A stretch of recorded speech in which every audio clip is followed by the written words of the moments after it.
Ele era o maior e mais luxuoso navio de todos os tempos.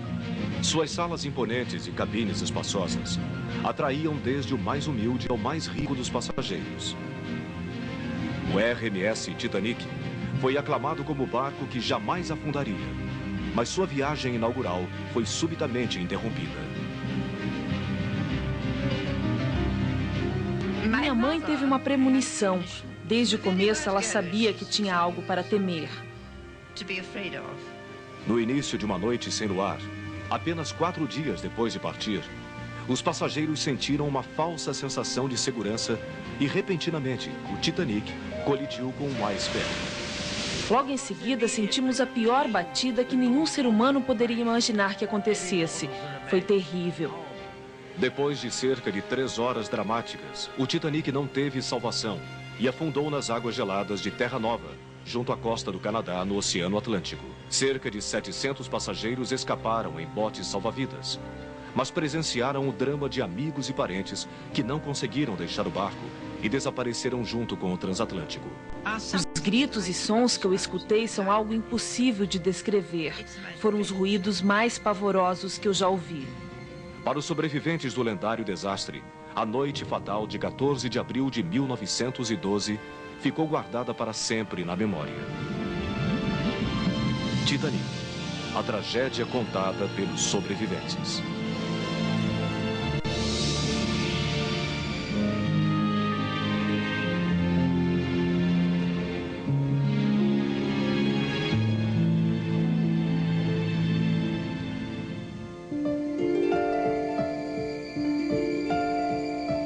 Ele era chamado de Palácio Flutuante, um navio dos sonhos. No dia 10 de abril de 1912, o luxuoso RMS Titanic partiu de Southampton, a Inglaterra, com direção a Nova York. Ninguém poderia imaginar que sua primeira viagem se transformaria na última. 4 dias depois de partir, o imponente navio afundou nas águas geladas e levou para o fundo do mar 1.500 almas.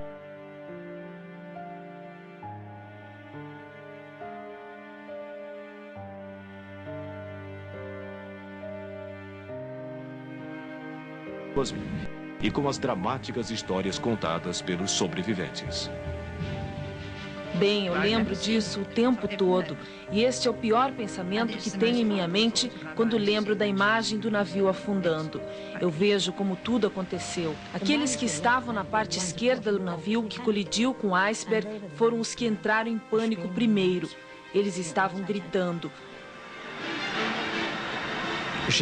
Bem, eu tenho registrado perfeitamente em minha memória a noite do naufrágio. Eu me lembro como se tivesse acontecido ontem.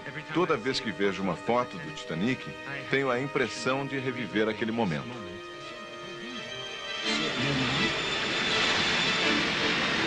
Eu nunca vou me esquecer do barulho que o Titanic fez quando afundou. As pessoas gritavam e tentavam escapar, mas não conseguiram porque era tarde demais. Foi terrível, momentos terríveis. E até hoje eu ainda escuto os gritos e pedidos de socorro dos passageiros que pulavam do convés. Quando o bote salva-vidas finalmente tocou a água, não podíamos fazer mais nada para ajudar quem tinha ficado para trás. O desastre do Titanic marcou o fim de uma era. Neste dramático momento, a natureza derrotou a tecnologia e as pessoas passaram a questionar se acreditavam nos tempos modernos. Para dizer que o navio nunca afundaria, foi assim que ele foi anunciado. Bem, para dizer que o navio não afundaria, estava se desafiando o poder divino. No início do século XX, os americanos progrediam nas mais variadas tecnologias. E se existia um emblema para o progresso e para a tecnologia, o Titanic representava tudo isso. Ele era o maior meio de transporte já construído pelo homem. O RMS Titanic foi construído para ser o navio mais importante de todos os tempos. A última palavra em luxo para os passageiros que cruzavam o Oceano Atlântico. O responsável por esse projeto extravagante foi Bruce Ismay, o diretor da companhia inglesa de navegação chamada White Star Line. No tumultuado estaleiro Harland Wilkes, em Belfast, na Irlanda, milhares de operários construíram o que deveria ser o navio dos sonhos. O Titanic era o arranha-céu dos navios. Media 4 quarteirões de uma cidade e tinha a altura de um prédio de 11 andares, com 9 pavimentos feitos de aço. Ele custou cerca de 7 milhões de dólares e se transformou na maior obra já realizada pelo homem. O navio era dividido em 16 compartimentos hermeticamente fechados para evitar a entrada de água e tinha 48 botes salva-vidas. Mas como a White Star Line achava que o Titanic nunca afundaria, eu acredito que eles pensaram que não seriam necessários botes extras. Então a companhia seguiu apenas uma determinação de segurança do governo e só colocou 16 botes a bordo. Os 16 botes do Titanic, junto com os infláveis, podiam transportar menos da metade da tripulação, que era de 2.201 pessoas. Mas este tipo de preocupação com segurança não fazia parte de um navio que foi projetado para não afundar nunca. Mais do que segurança, o Titanic simbolizava o apogeu de uma fase áurea. Tudo era grandioso, desde a escadaria principal, com uma pintura requintada, passando pelos quartos elegantes e salas de refeições com menus feitos para reis e rainhas. Para quem pretendia descansar ou se exercitar, o Titanic tinha decks com vista para o mar, um salão de ginástica, um exótico banho turco e uma das primeiras piscinas cobertas aquecida a vapor. Com todas essas atrações, o romântico navio atraiu passageiros de todas as partes. Desde milionários americanos e ingleses até pobres imigrantes europeus que iam para os Estados Unidos começar uma nova vida. O Titanic tinha uma divisão de classes em 3 categorias de acordo com os padrões da sociedade de 1912. A primeira classe era destinada aos milionários, a segunda, a classe média americana, e a terceira para os imigrantes.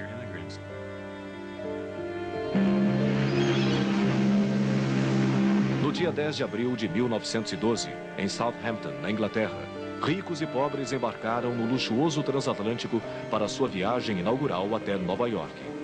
No porto, parentes e amigos desejavam boa viagem, sem imaginar que muitos dos que estavam no transatlântico não seriam vistos nunca mais. Logo que o navio partiu, os passageiros da primeira classe entraram em seus luxuosos quartos. Entre eles estava John Jacob Astor, o mais rico de todos a bordo. Ele viajava ao lado de Madeline, sua jovem mulher que estava grávida. Também viajava no Titanic o playboy americano Benjamin Guggenheim, que fez fortuna com a mineração. Ida e Isidore Strauss, fundadores da Macy's, uma famosa loja de departamentos. E a milionária do Colorado, Margaret Brown, que preferia ser chamada de Molly. Entre os passageiros da segunda classe estava a garota Edith Brown, de 15 anos. Seu pai estava imigrando para Seattle, onde pretendia fazer fortuna no ramo da hotelaria. Quando nós subimos na escadaria principal, eu fiquei encantada com a sua beleza. Tudo no navio era maravilhoso. Quadros bonitos pendurados nas paredes e as mesas com talheres de prata e toalhas brancas. Era realmente magnífico.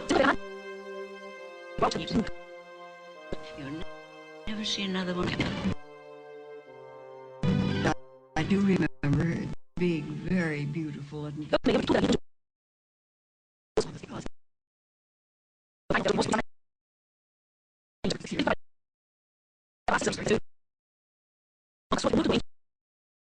Os médicos falaram que ele tinha que se tratar nos Estados Unidos, ou então morreria.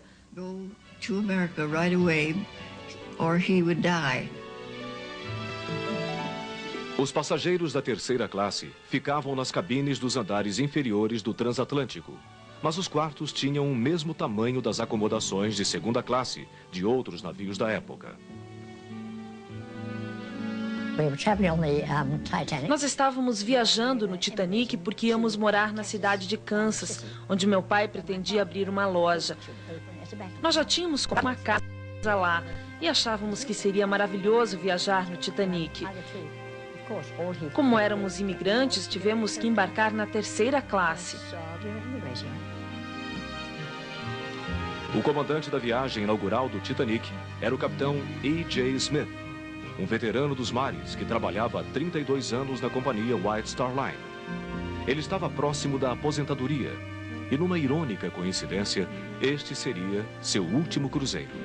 O capitão Smith era o oficial mais popular de todos os navios e tinha o melhor salário da época. Então, nada mais natural que coubesse a ele conduzir o Titanic em sua viagem inaugural. Em toda a sua carreira não tinha sofrido nenhum acidente. E talvez por isso o capitão também acreditasse que nada poderia acontecer de errado. Bruce Ismay, o diretor da White Star Line, também estava a bordo para mostrar para todos que o navio era seguro. Apesar disso, alguns passageiros eram supersticiosos e tinham medo da primeira viagem. Minha mãe teve uma premonição e nunca dormia à noite. Ela passava a noite inteira acordada e só adormecia depois do amanhecer. Eu ficava com meu pai e pensávamos como era estranho minha mãe passar o dia todo dormindo. Mas desde o início da viagem parece que ela sabia que algo de errado estava para acontecer. Mas na maioria dos casos, os passageiros respiravam um ar de otimismo e esperança em relação à viagem e ao futuro na América. Eles acreditavam que realmente o navio nunca afundaria. Todos tínhamos muitos planos e esperanças, principalmente os imigrantes, que pretendiam montar uma vida nova na América. E todos olhávamos muito adiante para pensar que algo poderia dar errado.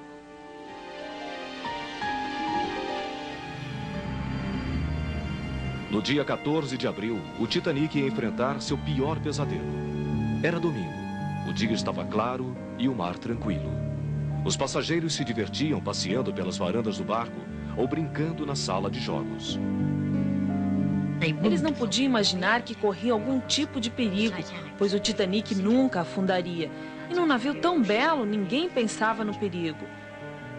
Na sala de comunicações, os operadores Harold Bright e Jack Phillips se esforçavam para conseguir enviar os telegramas dos passageiros. No meio de tanto trabalho, eles não davam muita importância para os telegramas de outros navios que alertavam sobre o perigo de icebergs na região. O capitão Smith fez de tudo para evitar o acidente. Logo de manhã, quando ficou sabendo das mensagens de icebergs, ele decidiu que o Titanic deveria se afastar 10 milhas ao sul da sua rota original. Ele acreditava que seria possível contornar os icebergs e evitar um choque. Na véspera do acidente, o telégrafo do navio quebrou. Foi exatamente neste período que o capitão deixou de receber uma mensagem urgente. O Titanic navegava na direção de um imenso iceberg. Às 9h20 da noite, o capitão se retirou da sala de comando. Ele pediu para ser informado se algo de errado acontecesse.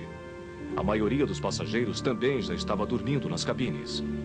Pouco antes das 11h40, o marinheiro Frederick Fleet avistou um objeto negro à frente do navio. Imediatamente, Frederick acionou o alarme e avisou ao oficial que estava no comando.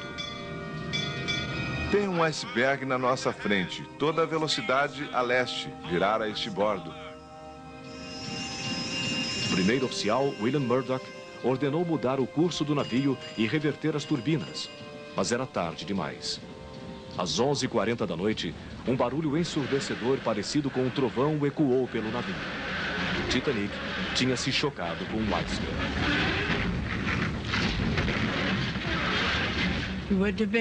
Uma hora e meia depois de eu ter deitado, aconteceu o pior acidente que um ser humano já tinha presenciado. Foi horrível. Meu pai estava próximo da porta e disse: "Pegue suas roupas de frio e me siga." Minha mãe saiu da cabine e perguntou para um marinheiro o que tinha acontecido. "Por que nós paramos no meio do oceano?" Ele respondeu que não tinha acontecido nada demais, que tinha sido apenas um pequeno acidente. O navio seria consertado e a viagem voltaria ao normal em poucos minutos. O primeiro oficial, Murdoch, mandou fechar os compartimentos que davam acesso ao porão do navio mas a água continuava a entrar no Titanic. O chefe de armazenamento do setor dos caldeirões número 5, que fica na parte inferior do navio, disse que o estrondo da batida foi parecido com um tiro. A impressão era de que toda a lateral do transatlântico tinha desabado. O iceberg perfurou o casco do navio, rompendo 6 compartimentos criados para vedar a passagem de água. Os projetistas do Titanic nunca imaginaram que nada de tão grave poderia acontecer. Quando um compartimento ia ficando cheio d'água, ele transbordava e alagava o outro compartimento, e assim sucessivamente, até que tudo estivesse cheio de água. O naufrágio do Titanic passou a ser uma questão de tempo.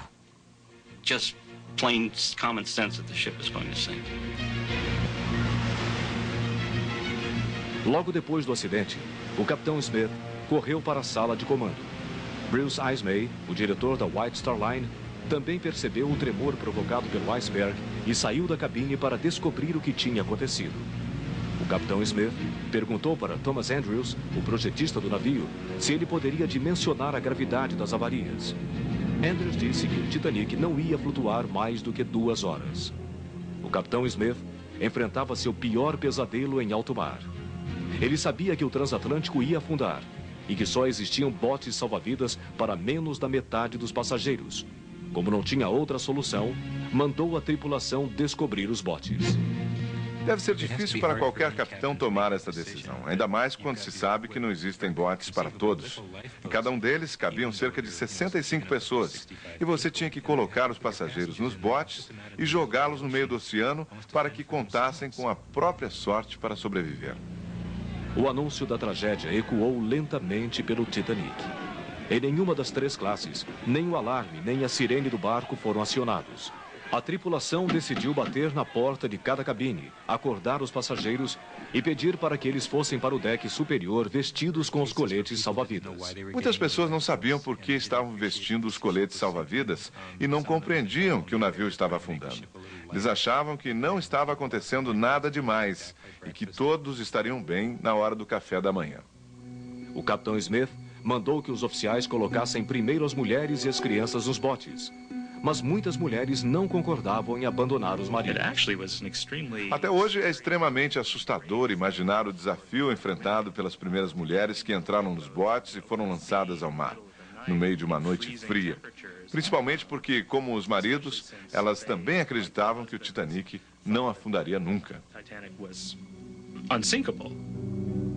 Eu lembro que meu pai foi ao convés para descobrir o que estava acontecendo e recebeu a notícia de que o navio tinha batido no iceberg e que era melhor acordar as crianças e levá-las para a parte superior do Titanic. E foi isso que nós fizemos. Os passageiros da 3ª classe não tinham autorização para ir ao deck. Minha mãe estava com um bebê no colo e uma criança, e por causa disso eu acho que eles deixaram nossa família subir. Nós entramos no bote de número 13 e na despedida meu pai disse que esperava nos reencontrar brevemente. Eu fui colocada numa espécie de saco, mas meu irmão se perdeu e minha mãe não pôde fazer nada por ele. Os passageiros não sabiam que não existia um bote salva-vidas para todos, e isso não passava pela cabeça de ninguém. À 00:15, os operadores do telégrafo começaram a enviar mensagens de socorro. Meia hora depois, surgiu uma esperança. A tripulação do Titanic avistou um ponto luminoso partindo de um navio distante. O oficial Joss Boxall disparou vários foguetes sinalizadores de socorro.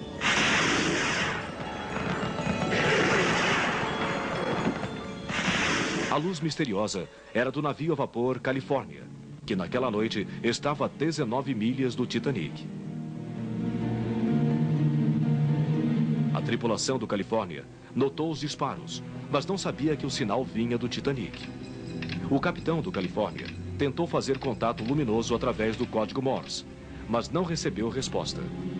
Sem a confirmação de que o navio estava em perigo, o capitão Stanley Lord decidiu seguir viagem. Os oficiais do Titanic continuaram a disparar morteiros, mas a luz misteriosa do Califórnia desapareceu no horizonte e, com ela, uma das últimas esperanças de salvação também se apagou.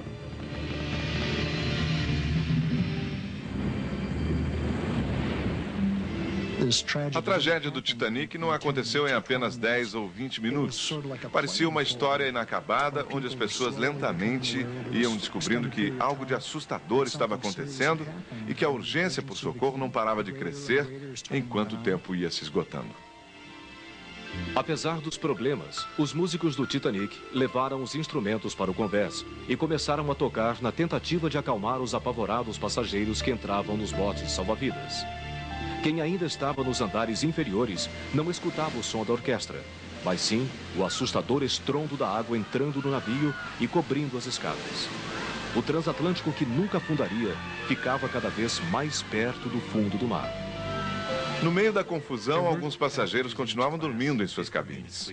O marido de uma senhora que estava na terceira classe subiu até o convés para descobrir o que estava acontecendo e não retornou. Ela decidiu dormir e só acordou quando o barco começou a inclinar. A mulher encontrou dificuldades para deixar a cabine, mas conseguiu entrar num dos botes e escapou do Titanic. Um dos principais problemas da terceira classe era a barreira do idioma. Quando os oficiais batiam nas portas e avisavam que o navio estava afundando, muitos imigrantes não compreendiam o que eles estavam falando. Além disso, as escadas para chegar ao convés onde estavam os botes eram de difícil acesso.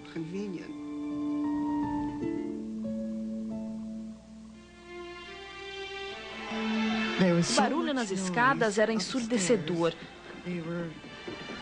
As pessoas corriam por todos os lados. Os passageiros gritavam o tempo todo enquanto passavam apressados pelos corredores e salões. Nós colocamos nossas roupas, os vestidos de noite, calçamos os sapatos, mas não pegamos nenhum colete salva-vidas. Depois fomos para uma sala grande que estava cheia de mulheres, algumas vestidas com trajes de noite e outras com roupas íntimas. Elas choravam e estavam apavoradas porque não sabiam o que ia acontecer. Nós ficamos lá durante 5 minutos. Minha mãe disse para mim: Ruth, lá fora está muito frio. Volte à cabine e pegue 3 cobertores para aquecer seu irmão caçula, que tem 2 anos, e sua irmã, que tem 4. Quando Ruth chegou na sala trazendo os cobertores, descobriu que sua família tinha partido num dos botes. Antes de deixar o navio, a mãe da menina implorou para que a filha fosse colocada no próximo bote. Então eu esperei. É claro que eu fiquei um pouco assustada. Eu estava nervosa porque nunca tinha imaginado que eu poderia morrer afogada. De qualquer maneira, me controlei e pedi para entrar no outro bote. O oficial do navio disse que sim. Me pegou no colo e me colocou na embarcação. O passageiro da segunda classe, Michel Navratil, tinha abandonado a mulher e os amigos e fugia no Titanic com seus 2 filhos. Ele pretendia começar uma vida nova na América. Logo depois que o navio se chocou com o iceberg, Michel levou os 2 meninos para um dos botes.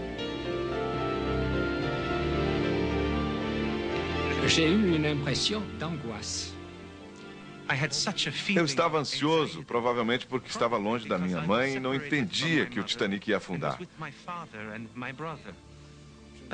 Meu pai me colocou no bote e ainda lembro do momento em que soltaram as cordas e do barulho do pequeno barco batendo na água e das ondas do mar.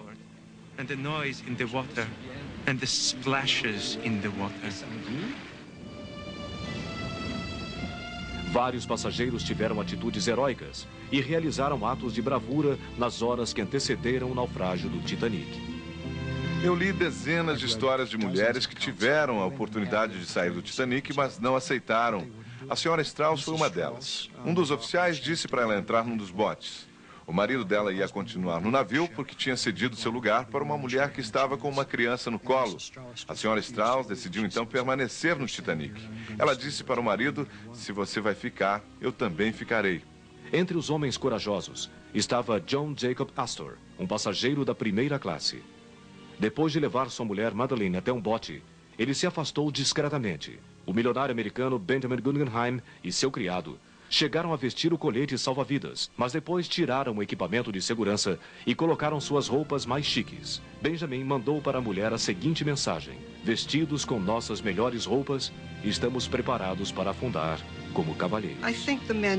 Eu acho que os homens sabiam que eles não iam sobreviver. Um exemplo disso foi dado por Frank Goldschmidt. Ele disse para o filho: até breve, Frank. Eu te encontrarei mais tarde. O garoto achou que o pai ia segui-lo, mas isso não aconteceu. Os primeiros botes salva-vidas deixaram o Titanic apenas com metade da ocupação. Os oficiais temiam que eles virassem antes de cair no mar. Mas como o navio começou a afundar cada vez mais rápido, eles decidiram lotar os botes.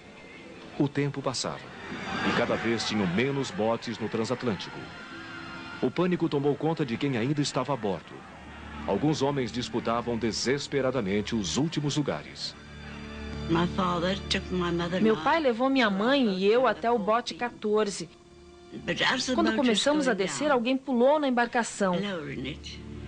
Era um homem e o oficial disse: eu ia atirar em você. E ele respondeu: você ia apavorar as mulheres e crianças que estão no bote. Um outro passageiro da terceira classe, chamado Daniel Buckley, pulou no bote número 4. Ele desceu agarrado na parte inferior da embarcação. Daniel contou que uma mulher colocou um cachecol na cabeça dele. Os oficiais do Titanic acharam que era uma mulher e deixaram Daniel seguir no bote. Alguns garotos que estavam entrando na adolescência tinham o direito de pegar os botes, mas isto não aconteceu. Os meninos foram barrados porque já não eram tão novos. Eles eram considerados jovens homens e não garotos. A senhora Lucille Carter estava em pé ao lado do filho de 12 anos de idade. Ela tirou o chapéu de palha da cabeça, colocou no filho e disse: agora podemos ir, ele é uma menina. Até às 2 da madrugada, o diretor da White Star Line, Bruce Ismay, ajudava a salvar as mulheres e as crianças. Mas momentos antes do penúltimo bote descer, ele decidiu salvar sua própria vida e abandonou o navio. Pouco depois das 2 horas da manhã, o último bote foi lançado nas águas geladas. Os passageiros atordoados ouviam a orquestra tocar o hino religioso, Meu Coração com Deus. A suave música foi interrompida bruscamente quando a polpa do navio se elevou rapidamente como um gigante indomável. Como os poucos botes já tinham partido, você pode imaginar o pânico dos passageiros que ainda estavam a bordo. Bem, eu acho que não dá para imaginar. Ninguém pode imaginar isto. Às 2h10, a polpa do Titanic continuava a se levantar. Faltava pouco para o transatlântico mergulhar de vez no fundo do mar. Cansado, o capitão Smith entrou na sala do telégrafo, dispensou os operadores do serviço e disse: agora é cada um por si. Nos últimos 15 minutos, o Titanic começou a afundar definitivamente. As pessoas falavam que sentiam o barco afundando debaixo dos próprios pés. Quando a polpa começou a levantar, barulhos, gritos e ruídos assustadores foram escutados. Tudo ao redor estava desabando. O ruído da mobília batendo no chão e das pessoas caindo se juntava ao som do navio partindo ao meio. O transatlântico afundava lentamente e as pessoas que ainda estavam a bordo se equilibravam no convés e nas varandas, na esperança de que alguém ainda viria para resgatá-las. Mas não teve jeito. Infelizmente, o Titanic afundou e os passageiros tiveram que pular no mar. Eles se jogaram e gritaram por socorro, mas é claro que ninguém apareceu para ajudá-los.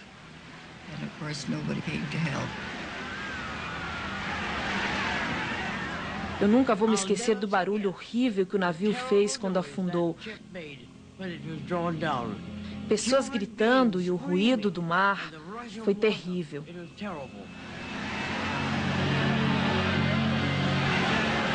Às 2h20 da madrugada, a polpa do Titanic desapareceu no meio do mar. Momentaneamente, tudo ficou silencioso. Mas logo em seguida, o som de vozes desesperadas ecoou pela superfície do oceano. Eu acho que a maioria das pessoas saltou do navio. Os passageiros pularam momentos antes do naufrágio ou caíram na água quando o navio afundou. Quase todos os 500 desaparecidos ficaram flutuando depois que o transatlântico mergulhou no oceano.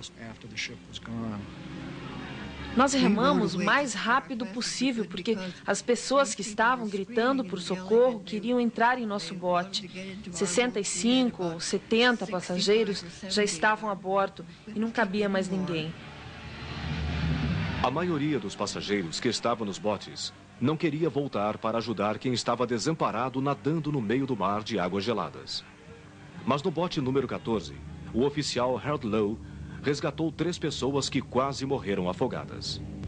O oficial Lau remava na direção de um grito distante, mas antes de alcançar esta pessoa, o grito parava. Ele não podia localizar onde estava a vítima e acabava escutando um outro grito que vinha de outra direção.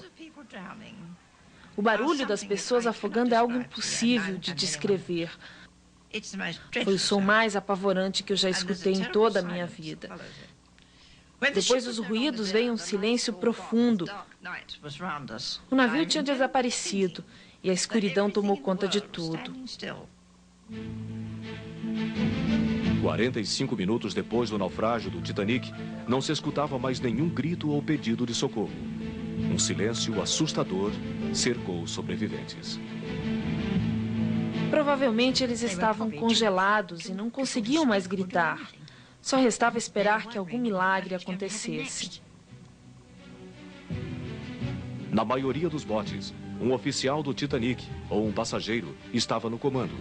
Mas no bote número 6, Molly Brown, uma milionária do Colorado, assumiu o controle. Molly Brown tinha um coração muito grande. Algumas pessoas achavam que ela era um pouco excêntrica, mas na verdade se tratava de uma mulher fantástica. Nós remamos de 1 até as 4:30 da madrugada. E finalmente chegamos num ponto distante, um sinal luminoso. Depois surgiram disparos de morteiros. Nós gritamos, comemoramos e começamos a remar o mais rápido possível na direção da luz e fomos salvos.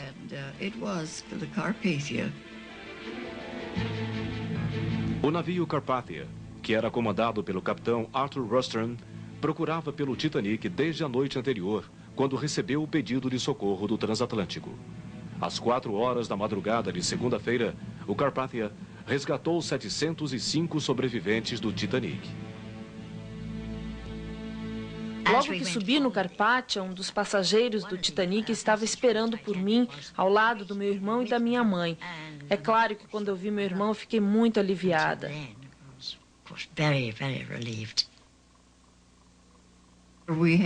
Nós tínhamos cobertores, comida, conhaque e café. E até uma mulher se aproximou de mim e perguntou: "Seu nome é Ruth Becker?" Eu respondi que sim. E ela disse que a minha mãe estava me procurando por todos os lados. Finalmente eu me reencontrei com meu irmão, a minha irmã e minha mãe. Todos estavam bem. Depois de recolher os passageiros que estavam nos botes, o Carpathia decidiu retornar ao local do naufrágio para procurar por algum sobrevivente que ainda estivesse nadando. Mas a tripulação encontrou apenas um corpo flutuando. Quando o Carpathia nos salvou, todas as mulheres correram para as varandas do navio para procurar pelos maridos nos outros botes. Mas eles nunca apareceram.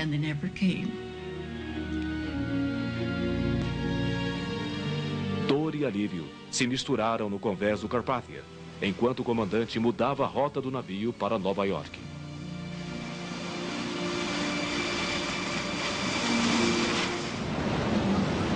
A notícia do naufrágio do Titanic chegou rapidamente aos Estados Unidos e à Europa.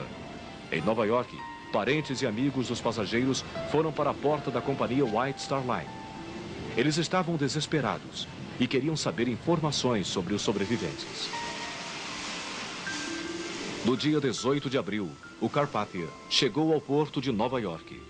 Mais de 40 mil pessoas aguardavam ansiosas pelo desembarque dos passageiros do Titanic.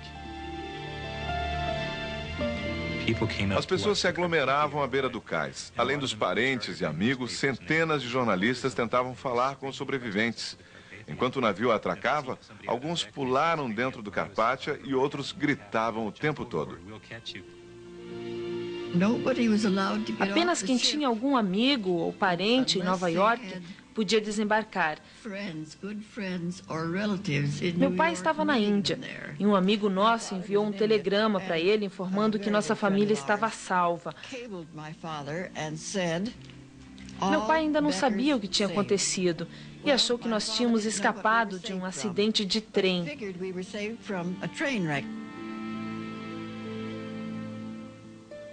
Voltar para casa era um momento difícil para os sobreviventes da tragédia. Alguns tinham perdido a família inteira no desastre. Chegar aos Estados Unidos era mais assustador ainda para as passageiras da terceira classe. Quase todas eram imigrantes, chegando numa terra desconhecida e não tinham mais a ajuda dos maridos, que morreram no meio do mar. Nós perdemos tudo. Tínhamos alguns amigos no Kansas, mas ficamos sem dinheiro, sem roupas, sem nada. Então minha mãe decidiu voltar para a Inglaterra. Como Melvina Jean, muitas crianças que escaparam do naufrágio do Titanic ficaram diante de um futuro incerto, sem um pai e com a memória repleta das imagens aterrorizantes da noite do desastre. Lolo e Mono Navratil ficaram conhecidos como os órfãos do Titanic. O pai deles, que tinha raptado as crianças da mãe, morreu no meio do mar. 3 semanas depois do acidente, a mãe dos meninos leu a notícia no jornal francês e descobriu onde estavam os filhos.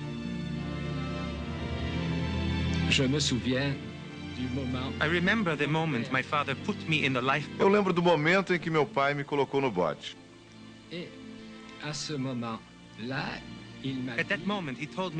Ele disse para eu sempre amar minha mãe. E foi isso que eu contei para ela quando nos reencontramos.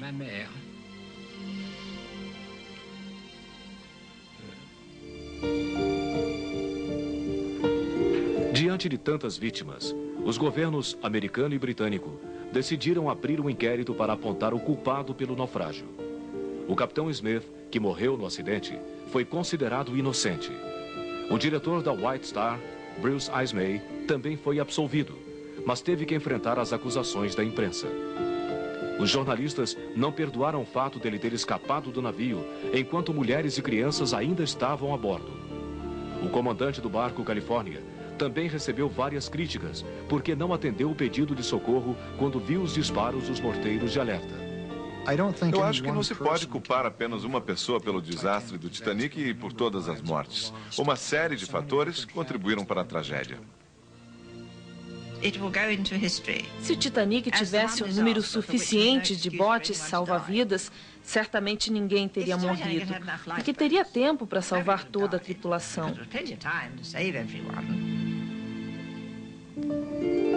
O contraste dos mais de 1.200 mortos contra os 700 sobreviventes chocou o mundo.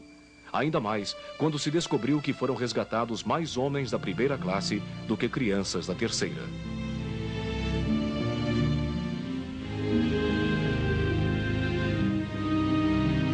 Missas e cerimônias religiosas para homenagear as vítimas do naufrágio foram realizadas nos Estados Unidos e na Europa. Logo que o impacto da tragédia diminuiu, surgiu um novo interesse: desvendar o que realmente aconteceu no Titanic e explorar no fundo do mar o que restou do luxuoso navio.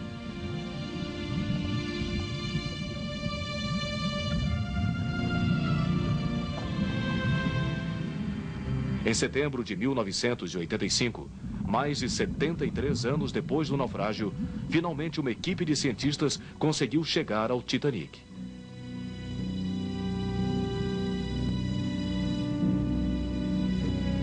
Eles descobriram que momentos antes de afundar, o transatlântico partiu ao meio.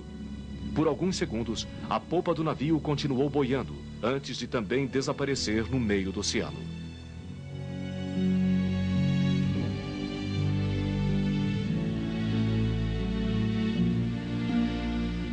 Os cientistas começaram um trabalho de resgate para tentar recuperar o que sobrou do navio, e chegou a se cogitar a hipótese de içar o Titanic.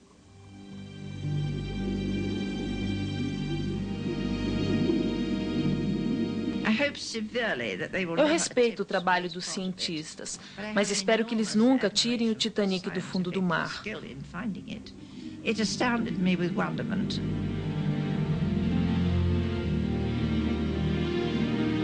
I don't mind the underwater explanation at all. Eu acho que eles estão completamente errados. O Titanic deve ficar onde está, no fundo do mar. I think it should stay where it is, at the bottom of the sea, as a grave.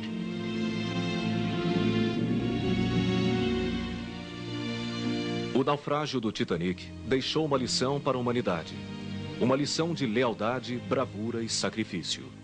Uma tragédia que provocou a morte de mais de 1.200 pessoas e que ficou guardada para sempre na memória de quem enfrentou os momentos de pânico na noite de 14 de abril de 1912.